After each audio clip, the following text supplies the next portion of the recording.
Mechanics don't fear weak trucks. They fear the ones that refuse to break.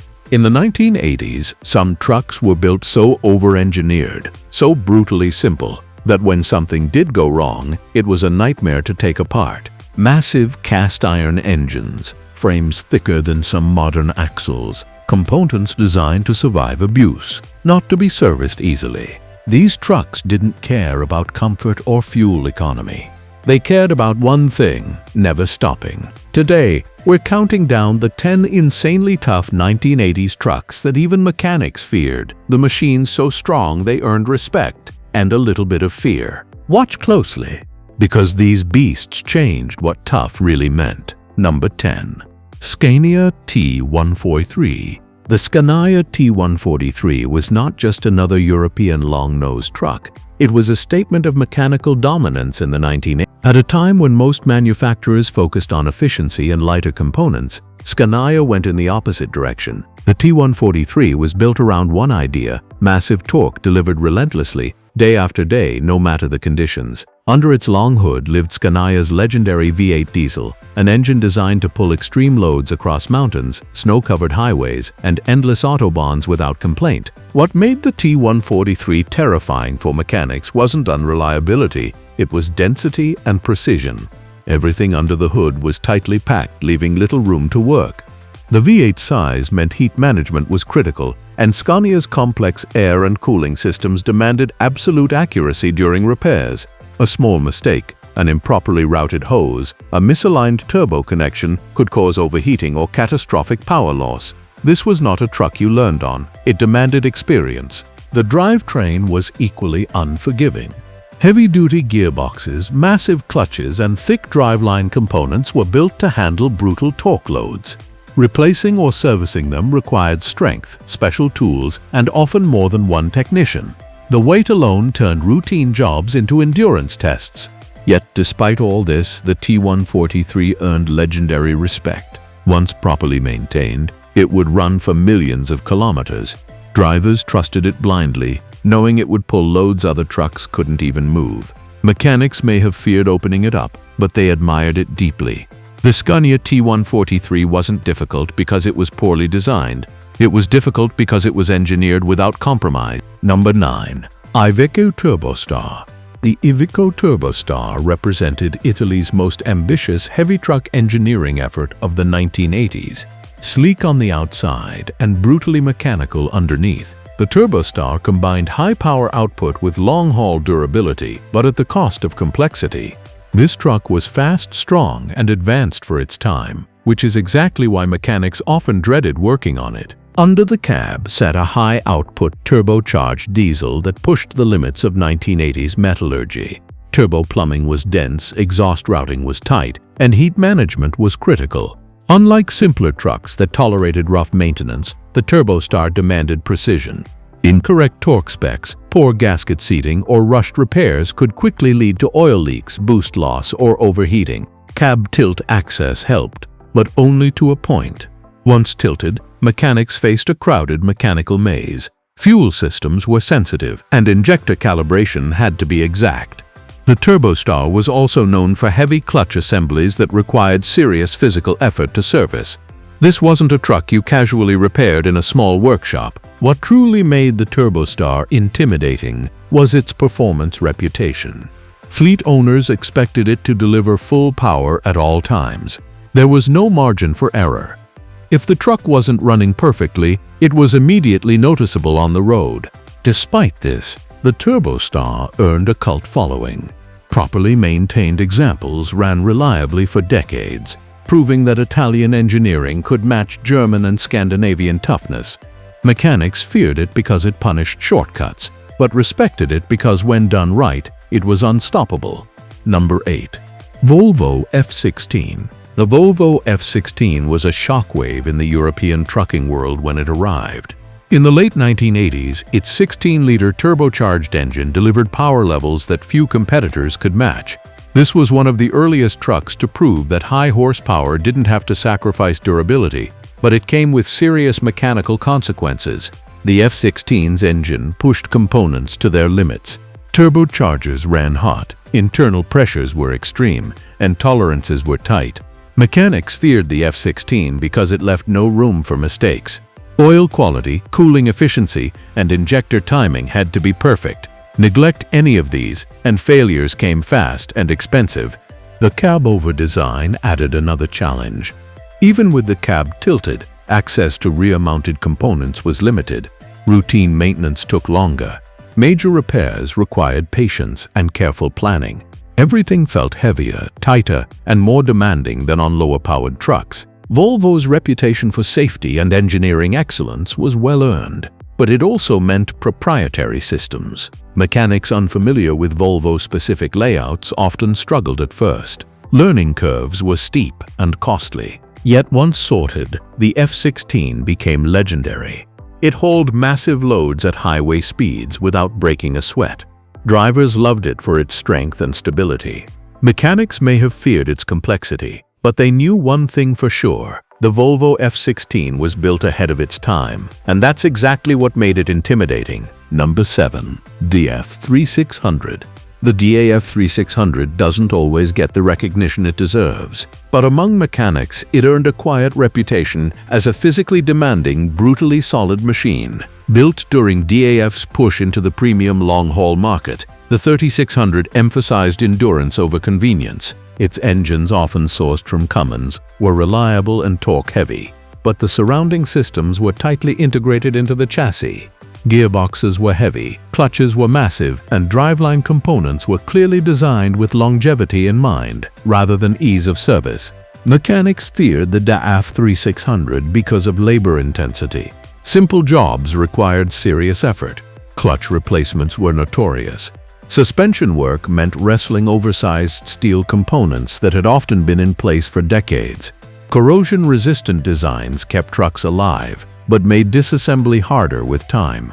The cab offered good driver comfort for the era, but service access panels were limited. Electrical systems were basic yet densely routed, turning fault tracing into time-consuming detective work. Despite this, the DAF 3600 rarely failed catastrophically. It wore down slowly, honestly, and predictably. When repaired correctly, it stayed repaired.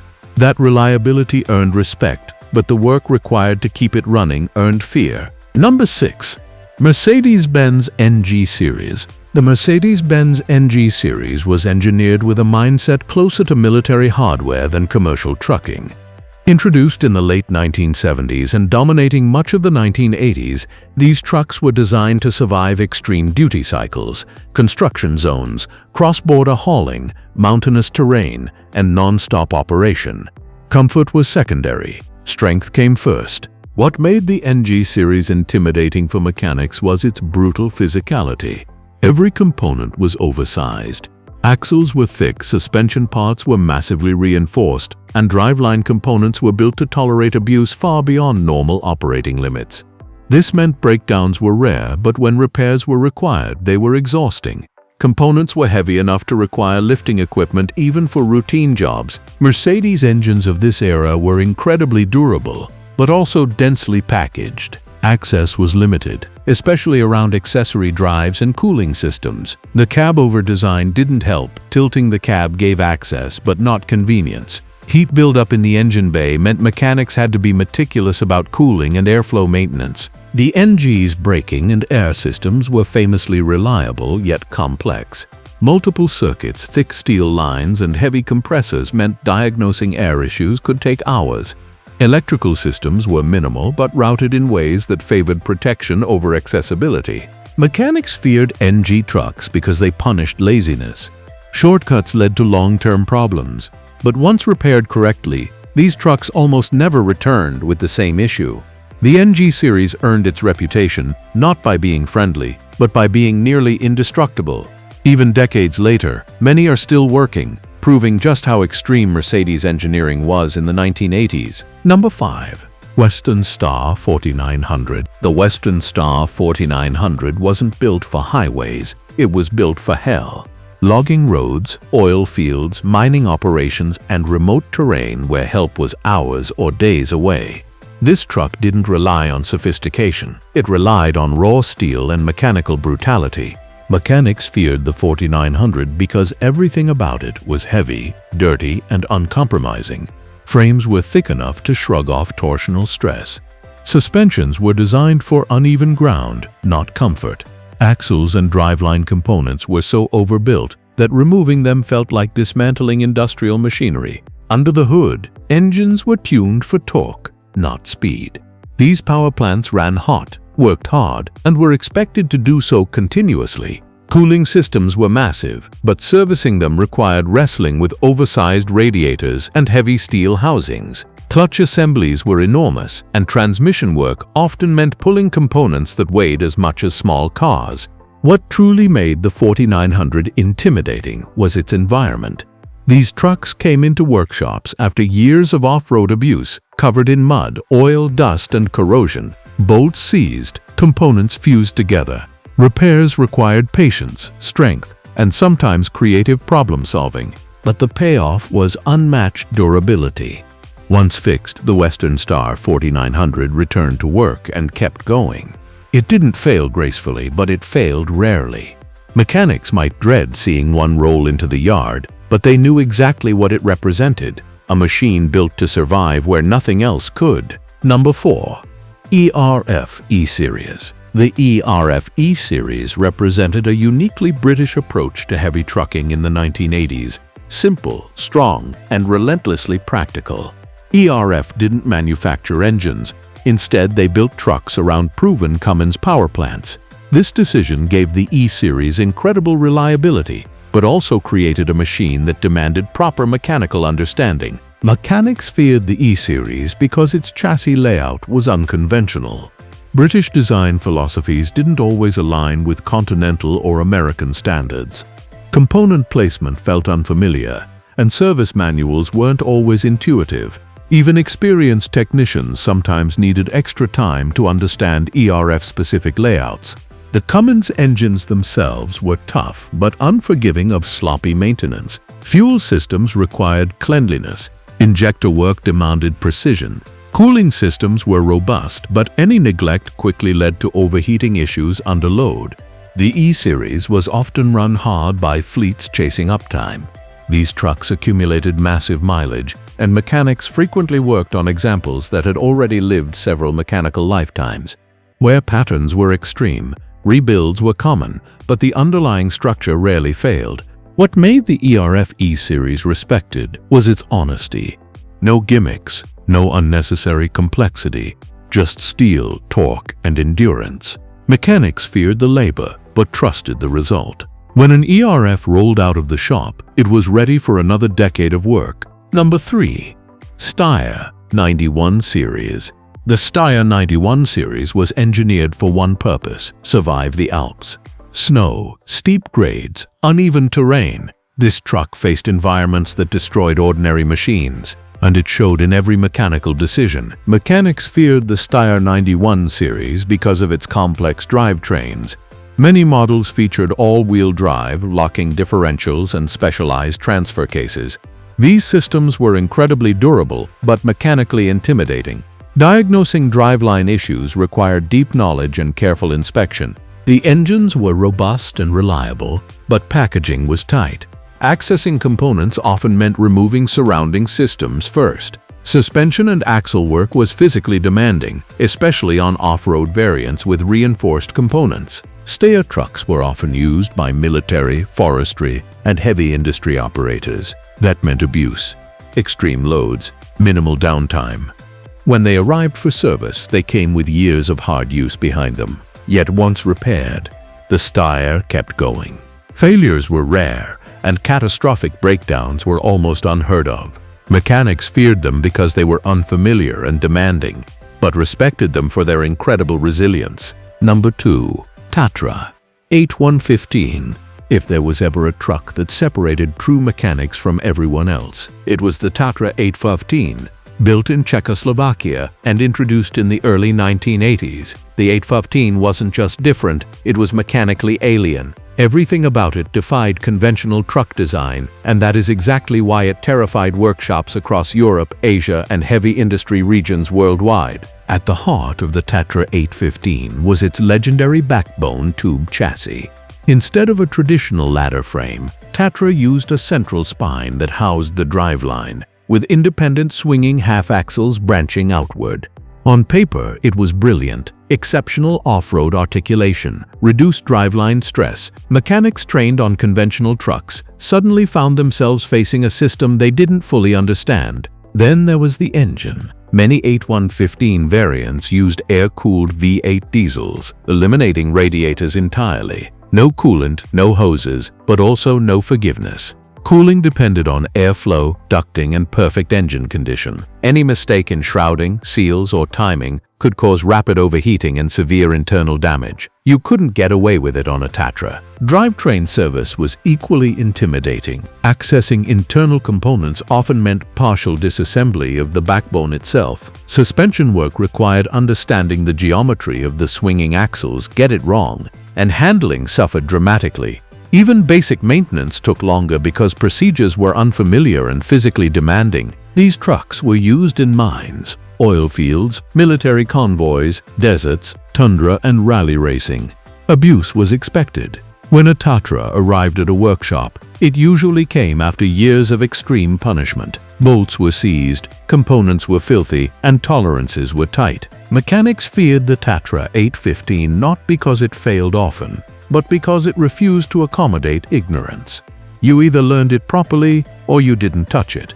But once sorted, a Tatra didn't just return to work. It dominated environments where other trucks simply died. Number 1. Foden Alpha. The Foden Alpha earns the number 1 spot because it perfectly represents the most intimidating combination a mechanic can face: extreme strength, modular complexity, and zero tolerance for shortcuts. Introduced in the mid-1980s, the Alpha was Foden's answer to heavy haul and severe duty operations, and it was built like industrial machinery disguised as a truck. Unlike many manufacturers, Foden used a modular chassis system, allowing the Alpha to be configured for almost any job imaginable: long haul, construction, heavy haulage, or off-road work. While this flexibility made it incredibly versatile, it also meant no two Alphas were exactly alike. For mechanics, this was a nightmare. You couldn't rely on assumptions. Every truck had to be evaluated individually. Under the cab, the Alpha commonly carried Cummins big-bore engines, tuned for relentless torque rather than speed. These engines were brutally reliable, but massive. Servicing them required space, strength, and absolute respect for torque specs and alignment. Clutch assemblies were enormous, transmissions were heavy, and driveline components felt more like quarry equipment than road vehicles. The cab-over design added another layer of difficulty. Tilting the cab gave access, but the density of components meant every repair was a slow, deliberate process. Wiring was minimal but tough, routed for durability rather than convenience. Air systems were robust yet complex, often requiring extended diagnostic time. What truly made the Foden Alpha feared was expectation. These trucks were bought by operators who demanded uptime above all else. When an Alpha entered the workshop, it wasn't there for minor issues, it was there for serious work, usually after extreme service conditions. But once repaired properly, the Alpha delivered unmatched reliability. Frames resisted fatigue. Powertrains ran for decades. Many Alphas worked well into the 2000s and beyond.